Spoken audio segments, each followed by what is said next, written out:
Hey, Goal Getter, I'm Angela. And I'm Adam. We help normal moms and dads chase after their big dreams. In a modern online world. All while in the midst of raising kids. In what we call the family hustle. Is that we wanted to share with you guys. This is something that we were talking about with some members of our team, and this is something that's come up a number of times. And an exercise that can really help focus you on your goals, where you're trying to go. Because if you're anything like me, is I have general ideas of things I want to do. You know, things that I'm interested in, that I know I want to be successful. You know, I want to make more money. I want to be recognized, whatever that is. But so many of us have not gotten very specific about what that might look like. So when it really comes down to brass tacks, you have to decide, what am I actually going to do? What do I need to be doing today to get where I want to go? We don't really know. And that's mostly because we haven't given any real thought to it, or there's no clarity. Mm-hmm. And so that's the big thing. Like, we all generally want, I think my Roomba just started. That's pretty funny. So yeah, it'll run into the door and go the other direction. That's it's a technology. Gotta love it. So multitasking. Yeah, it's one of those things that this is an exercise that Angela does, and this full disclosure, I thought this was kind of dumb. Well, it is kind of, I mean, when you talk about like creating vision boards, creating your perfect day, it is kind of like, it sounds like get out your bedazzler. Fruit. Yeah, you know. But it actually helps you with clarity. And I feel like if you don't know where you're going, then you're never going to get there. Mm-hmm. And so this was something that we actually did. I feel like this has been just a growth process over the past 6 years, 7 years. You know, it's just been a completely transformation, and every single day is just trying to get better than the day before. Mm-hmm. But the first book that Adam read that made us just think about like, wow, that's kind of like, would be like the ideal situation. And Adam was actually, he's the one that read the book. I didn't actually read the book. That actually is kind of the foundation of our relationship right there. But the book is The 4-Hour Workweek. And so he was reading this book and thinking about like, wow, what we're doing. He was a chemical engineer. I was a speech therapist. What we are doing would never translate to this. The foundation is that this, you can work 4 hours, create automation, create this income stream where it allows you to travel, it allows you time freedom, location freedom. And at that point, we had no freedom. We had a good income, but no freedom. And you may have run into that with yourself, depending on what kind of career you're doing or things you're evaluating. Is we worked a lot of hours. We made pretty good money, but we also ran into that we really didn't have a path to increase our income if we wanted to. We weren't in the kind of thing where you could work more hours and make more money. Some people are like that, but even if your job is designed that way, you have certain natural limits that you can get to. There's only so many hours in the week. You know, you have to get some sleep. You have to go home at some point. You know, certain things you have to do. You can't work 100 hours a week forever. And so what that book was talking about, and I was telling Angela, I don't know that parts of it have aged really well. It's over 10 years old now. Right. But there were some good ideas there. And this tells you how long ago we read this. Is we started thinking, what might that look like? And for a lot of those things is looking for things that work even when you're not actively working on it. So, or trading, the idea of instead of trading time for money was a big concept where you weren't bound to this time getting paid just like hourly, that it was something that, you know, is more automated in the sense that it can scale. Yeah, and if you've probably ran into this, think about your first job, and well, certainly your first job was hourly, and maybe you are that way now, but you have certain limits that if you're paid hourly, you can work more hours and you trade more time for more money. And that's how most of us start. And ultimately, most of us are still paid that way. You know, you go into the office and you're supposed to work 8 or 9 hours or 10 hours or whatever you're working, and you'll get this amount of money, even if you're salaried. What it really comes down to is, do you really work for 8 or 9 or 10 hours? Does it take that long to accomplish what you need to get done? And if you work harder, do you get paid more? And I found that my job, as much as I liked it overall, I was not actually incentivized to be really efficient, really effective. That if I could get all my work done in 3 hours, I still had to stay for 10 hours. You couldn't go home early. You know, that was the structure of what it was done. But if you can be efficient, you can be really focused and get a lot done in a small amount of time and make the same amount of money, why wouldn't you do that? So that was that big shift for us.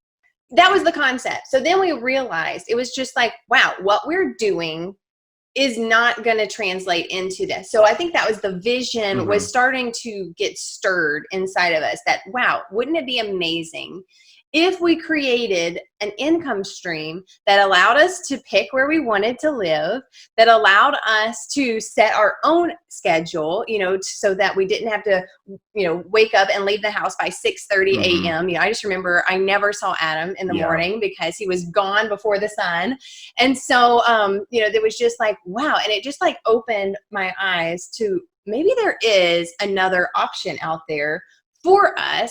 And so today I wanted to talk about creating your own vision. And so I talked about like your perfect day. I feel like that's the easiest way to say it because it's not as frou-frou. Whenever you're like, go home and create a vision board and go pull out all your magazines. Yeah, I don't have any magazines. Well, and it never felt right to me because it's like the things that I'm like I said, I'm a homebody. So like, cutting out like a fancy car, that means nothing to me. Like I drive a minivan and I love my minivan and I don't want anything. I like pushing my button and it opens up the doors. I wanted a door that the kids could open. That was the big, focus. So I didn't have to do it. That was the dream. But things that I really wanted, you couldn't find that in a magazine because it was like, so, out there. But so we thought about what would our perfect day be? And this is what our challenge is, our takeaway for you guys is to take an hour, take some time today, grab a notebook and a pen and just think about like, what would your perfect day look like? And so, what time do you wake up? And that's something that it's kind of silly, but it means a lot to us that we don't have to set an alarm clock. Usually we have to set an alarm clock for Sundays because we go to church and that's at a certain time. Now the girls are in school. We started our business before the girls were in school. So. But it was a concept that many of you probably know this about yourself. You have certain times that you're the most effective. Yes. And there's lots of studies about this, that, our workday is constructed around, traditional time when we were working in factories and we had shifts and things like that. Right. The time you start and the time you end is really just sort of, it's a complete construct. There's nothing magical about going to work at 8 and being done at 5 or whatever. And for us personally, we're more effective at night or at least later in the day. Like we're not at our best first thing in the morning. From 10 a.m. to 2 a.m. is when I'm the most effective, but having to wake up and like start work at 8 a.m., like I'm not going to do my best work, and so I need at least 1 cup of coffee, in a relaxed setting to help me, we don't wake always up get there, but and everything. So we were like, okay, well, what time would we want to wake up? It certainly wasn't 5 o'clock or 5:30 in the morning. And so that made us think about, okay, and what would our morning look like? Would we be able to wake up, have a slow time together, drinking our coffee. Here we go. We're going to drink our coffee together. That is part of what we had on our perfect day is that we would have time together, or we could sit and we could drink our cup of coffee. And then we could get started on creating content and everything else and creating our income stream. And so that was part of our perfect day. And then it was like, okay, well, what does lunch look like? And I was like, well, I want to eat lunch at home or be able to go out to eat. But I didn't want to have to take my lunch. Like that was something that really got under my nerves. Angela's like the big joke of the family is she's like the worst brown bag lunch person you ever know. I hate sandwiches. Well, obviously, if y'all know anything about the way that we eat, I don't eat a lot of bread, and then it was just like, well, I don't like. Anyways, there's lots of things I don't like about brown bagging my lunch, and so it's just like I do not want to have to take my lunch somewhere. Like that's on my dream vision day is that I am not taking my lunch. I am eating at home, preferably with Adam. Yeah. So, that comes down to what do your meals look like? What are you doing with, let's assume that when you're focused and you're doing something you want to do, that you can be more efficient at it. Most people who are running their own time, you may not need 8 or 10 or 12 hours of work to get done what you need to get done that day. Now, there's some days, sure, we put a lot of hours in. It depends on what's going on. Yeah. But many times if we decide, on my list is I wanted to be able to we said it's a really nice day today. I think we're probably going to go for a bike ride this afternoon. Is that we could decide, hey, I feel like going on a bike ride at 2:00 in the afternoon. Well, then I'm going to go do that. And then I can come back and then I can do my work. Right. And everything Right. will keep for an hour. And that was my ideal situation, that if, my daughter wants me to read her a book in the middle of the day, then I can go and read the book. And no one is calling me, hey, but why haven't you done this? And everything will be there when I'm done. And maybe I work later in the evening, but then that was my choice to do.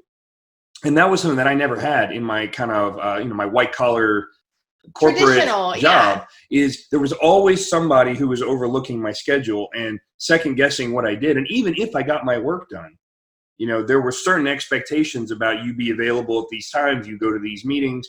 In my case, I tended to work not near where I lived. I was going to say the worst part was that Adam usually had to work about an hour away. So he was commuting an hour. So that meant that if something happened, I was at home by myself.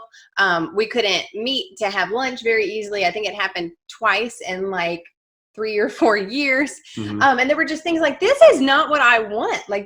This American dream of going to college and getting this great job is not turning out to be the ideal situation. And so then it just made us think about well, what's our options?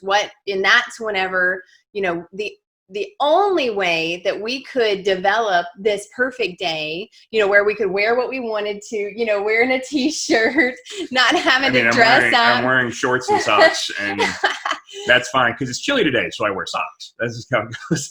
Is to take ownership. And one thing that I just listened to a podcast, it was maybe yesterday, the day before, is the idea of, instead of getting paid or earning an income, creating your own income. And I just feel like that was the mindset shift, taking ownership and saying, we are going to create something that's ours, so that we get to set our own schedule. We get to pick when we work. We get to, work and live wherever we want to. Mm-hmm.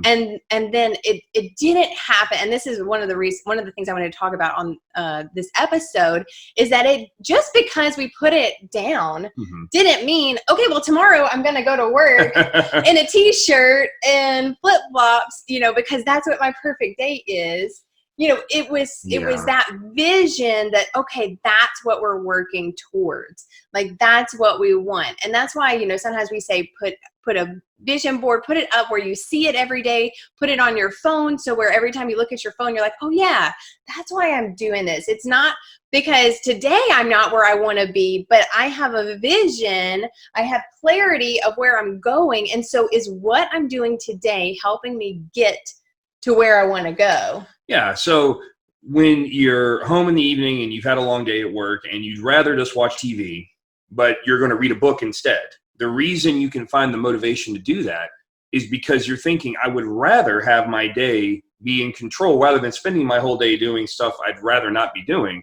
I'm going to spend some extra time now to get me where I want to go. And that's, listening to a podcast, reading a book, starting to design something, joining a good company, doing follow-ups and working through all that stuff. Those little steps is, once you decide where it is you want to go, then those little steps fit into that larger idea. Mm-hmm. But it's also just a lot simpler. And for someone who is, if you're not real frou-frou and you don't consider yourself artistic, I see some really amazing vision boards, that are frankly beautiful, but I was like, wow, that took a lot of time. I think I could have done something else. If I turn the camera around, because this is something I'm actually doing, is I have sheets of notebook that I've mm-hmm. written on. So it's not pretty at all, but it just reminds me what is my mission, mm-hmm. And I have that we help women become better wives, moms, friends by increasing their confidence to be themselves, to make an impact and chase their dreams. This is something that I have right here on my office wall.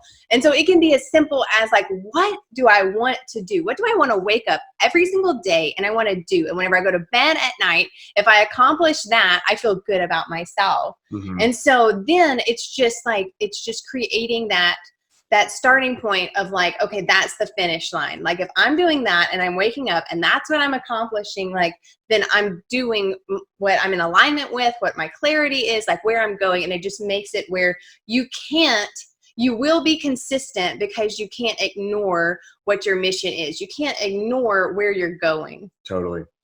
So I think that would be our challenge, and we're going to drop in the comments. I was going to say, here. So what I am actually providing for you as a freebie today is I've actually created like this, helping you figure out what your brand, what your mission can look like. And usually it starts with what you're already passionate about.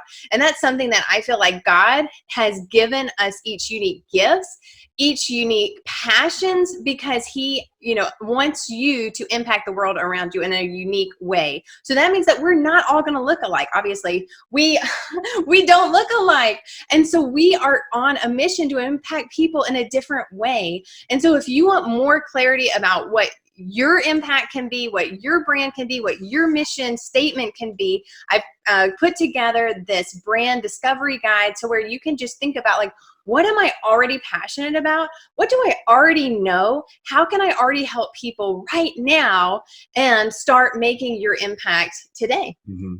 So we'll have that in the comments below. We'll also put it into the show notes. So there'll be that direct link for you. And I would just challenge you, take some time with this. This is one of those things that I struggled with because I'm a results-driven person. And this is one of those things where the results are longer down the train, but this helps focus your efforts.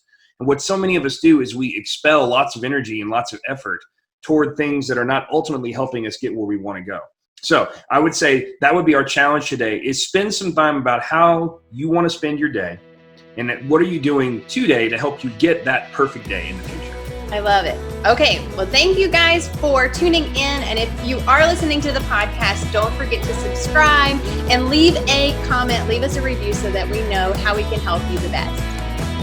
Thanks for listening to The Family Hustle with Angela and Adam Parker. We appreciate you guys being here. If you're listening, don't forget to take a screenshot and share it into your stories and tag us at Grassfed Mama. Also, don't forget to subscribe and leave us a review on your podcast player of choice. That helps other people find out about what we're doing, and it's the best thing you can do to help us grow the podcast.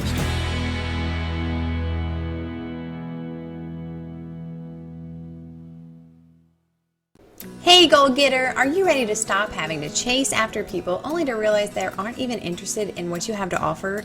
You spend months trying to build rapport and get to know them, and then they never seem interested in buying. What if you could attract your ideal customer to you and have them reaching out for more information about your business and what you have to offer? If this sounds like something you want more info on how you can put into practice, join our Attraction Marketing Bootcamp, where we take 5 days to dig deep into discovering what your ideal customer wants and how you can be the most attractive to them through branding and developing a customer journey. Over the 5 days, you'll have worksheets and videos to guide you through this self-study. To learn more, head on over to grassfedmama.com/attractionmarketing. And now back to the show.